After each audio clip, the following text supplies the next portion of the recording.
अस्सलामुअलैकुम स्टूडेंट्स। तो आज हम कर रहे हैं एक्सरसाइज 1A का क्वेश्चन नंबर 8, जिसकी स्टेटमेंट है right the following numbers in the expanded form. यानी कि हमने गिवन नंबर्स को एक्सपेंडेड फॉर्म में लिखना है। हमें पता है कि ये मिलियन है, यानी कि unit, tens, hundred, thousand, 10,000, 100,000 and million. अब सबसे पहले हम लोगों ने लिख लेना है 3। इसके बाद आप देखें कितने डिजिट्स आ रहे हैं, 1 2 3 4 5 6। तो हम 6 ज़ीरो लगा देंगे, 1 2 3 4 5 6 डन। उसके बाद लिखेंगे 7। 7 के बाद कितने डिजिट्स है, 1 2 3 4 5, 5 ज़ीरो लगाएंगे। फिर लिखेंगे 6। 6 के बाद हमारे पास डिजिट्स हैं 1 2 3 4। फिर लिखेंगे 8। 8 के बाद हमारे पास हैं 2 डिजिट्स। उसके बाद आता है 3। 3 के बाद है 8 डिजिट और 0 के बाद कोई डिजिट नहीं है। That's it. इस तरह से हमने बाकी काम भी करना है।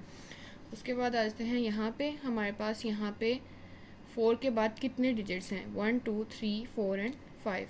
तो हम 5 लगा देंगे, 0। साथ में हमारे पास आ जाता है 0। 0 के बाद हमारे पास मज़ीद 4 डिजिट्स हैं। उसके बाद आ जाता है 3। 3 के बाद हमारे पास मज़ीद 3 डिजिट्स हैं, 3 ज़ीरो लगा देंगे। फिर आ जाता है 0 और 0 के बाद हमारे पास 2 डिजिट्स हैं। उसके बाद आ जाता है 7। 7 के बाद एक ही डिजिट है 5 और उसके बाद आता है 5। 5 के बाद कोई डिजिट नहीं है। नेक्स्ट आ जाते हैं हमारे पास 7। 7 के बाद हमारे पास यहाँ पे 6 डिजिट्स हैं, 1 2 3 4 5 एंड 6। 5 आ जाता है, 5 के बाद हमारे पास 5 डिजिट हैं, 1 2 3 4 एंड 5। फिर आ जाता है 1। 1 के बाद हमारे पास 4 डिजिट्स हैं। फिर आ जाता है 2। 2 के बाद 3 डिजिट्स हैं। फिर आ जाता है 8। 8 के बाद हमारे पास डिजिट्स हैं 2। फिर आ जाता है 4। 4 के बाद एक डिजिट है और 7। 7 के बाद कोई डिजिट नहीं है। नीचे आ जाते हैं, यहाँ पे है हमारे पास 7। 7 के बाद 1 2 3 4 5। यहाँ पे हमारे पास आ जाते हैं 5 डिजिट्स। यहाँ पे आ जाता है 0। 0 का यहाँ पे हमने कैसे लिखना है कि हमारे पास 0 के बाद जितने डिजिट्स होंगे, 0 लिखने के बाद वो डिजिट जो हमने काउंट करनी है, हमने 1 0 जो हमारे पास मौजूद है वो लिख लिया। उसके बाद 1 2 3 एंड 4, 1 2 3 4 ये हो गया। उसके बाद 1। 1 के बाद 3 है। उसके बाद आ जाता है 0। 0 के आगे 2 हैं, यानी कि हमारे पास 3 ज़ीरो हो जाएंगे, फिर 1 और फिर 0। ये था हमारा क्वेश्चन नंबर 8। ये है हमारे पास क्वेश्चन नंबर 9 एक्सरसाइज 1A का, जिसकी स्टेटमेंट है arrange the following numbers in descending order. यानी कि हमने डिसेंडिंग ऑर्डर में ये नंबर्स जो हमें गिवन है वो हमने अरेंज करने हैं और उसको फिर लिखना है। यहाँ पे हमें हर पार्ट में, नहीं पार्ट ए में, पार्ट बी में, पार्ट सी में, तीन तीन जो हैं वो हमें नंबर्स दिए गए हैं अलग अलग, ठीक है। उसमें से हमने देखना है डिसेंडिंग ऑर्डर में इसको प्लेस करना है। सबसे पहले यहाँ पे देख लेना है, ये भी 9 है, ये भी 9 है और ये भी 9 है। नेक्स्ट आपने देखना है, ये है 603, ये है 630 और ये है 613। तो इनमें से जो सबसे बड़ा है वो तो 630 हुआ।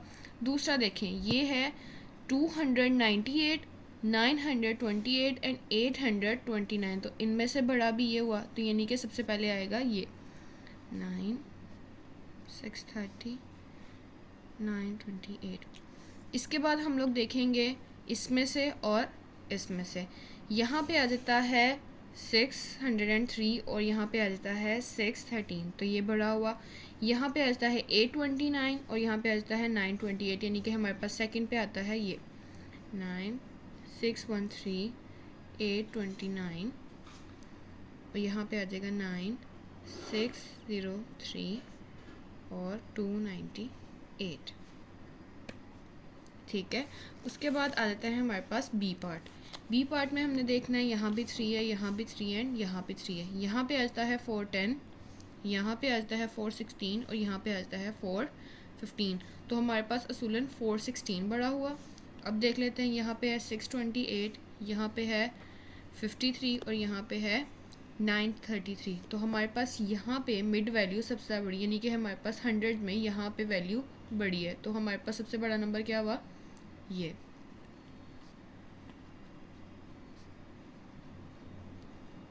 उसके बाद आ जाता है 15 और 10, तो हमारे पास सेकेंडली बड़ा नंबर हुआ ये, और लास्ट पे ये। लास्ट में भी हम ऐसे देखेंगे, यहाँ भी 3 है, यहाँ भी 3 है और यहाँ भी 3 है। 685 और 685 ये जो दो हैं ये बिल्कुल सेम है। उसके बाद यहाँ पे आते हैं 684। अब 623, 632 और 362, यहाँ पे ये नंबर सबसे बड़ा है, तो सबसे पहले हम लिख देंगे ये वाला नंबर। उसके बाद इसमें से और इसमें से हमने सेलेक्ट करना है, ये है 4 की लाइन में और ये है 5 की लाइन में, तो ये बड़ा हुआ। और लास्ट में हमारे पास रहता है ये था हमारा क्वेश्चन नंबर 9।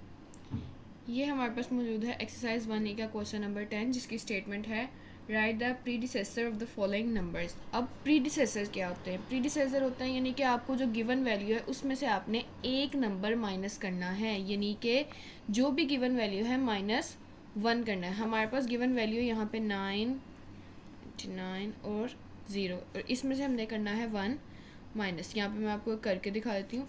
अब ये 3 0 है, इसमें से 1 माइनस नहीं होगा, यानी कि हम यहाँ से 1 कैरी लेंगे, ये हो जाएगा 10, ये हो जाएगा यहाँ पे 8। 10 में से 1 कैरी यहाँ पे जाएगा तो यहाँ रह जाएगा 9, यहाँ हो जाएगा 10। फिर 10 में से 1 यहाँ कैरी जाएगा, यहाँ हो जाएगा 10, यहाँ रह जाएगा 9। 10 में से 1 गए 9, यहाँ वाला 9 वैसे नीचे, ये भी 9 वैसे नीचे। यहाँ पे क्योंकि हमने यहाँ से कैरी देना स्टार्ट किया था तो यहाँ पे आ जाएगा 8, यहाँ पे आ जाएगा 9 और यहाँ पे 9। ये हमारे पास वैल्यू आ गई है। बहुत ही सिंपल, इजी और क्विक सा क्वेश्चन है।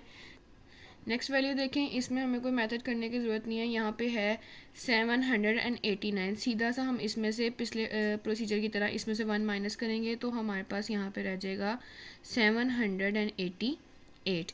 यहाँ पे देखें, यहाँ पे हमारे पास लास्ट में मौजूद है 100। वैसे ही पिछले प्रोसीजर की तरह इसमें से 1 माइनस करेंगे तो रह जाएगा 99। तो ये हमारे पास रिक्वायर्ड जो हमारा आंसर है। यहाँ से भी 488, 901 है, इसमें से 1 जब हम माइनस करेंगे तो रह जाएगा 900। ये था हमारा क्वेश्चन नंबर 10।